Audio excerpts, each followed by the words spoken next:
The motion stated that it is important in the public's interest to know and understand the specific facts and circumstances that led to the shooting and subsequent deaths of 3 prisoners so as to prevent a reoccurrence.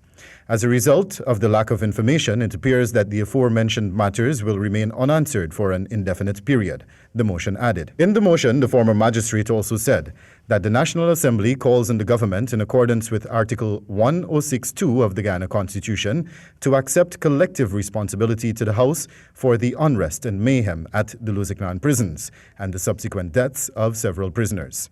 The motion also stated that the National Assembly calls on the government to make full disclosure on all aspects of the tragedy at the Lusignaan prisons on the 19th of September 2020 and to declare what actions have been and are being taken to reduce the likelihood of such situations from reoccurring.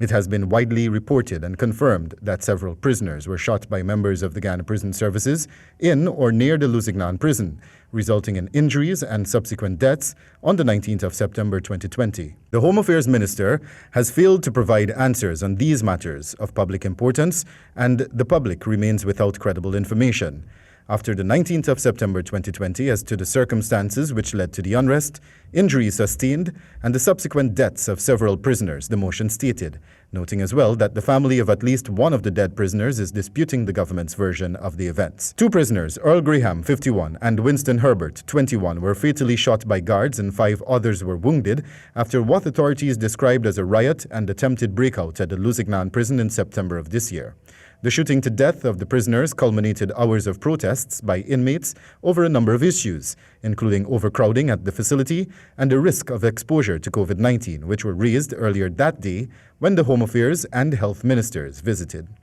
Member of Parliament Jermaine Figuera posited. It is important that those motions and those questions that the people who we represent,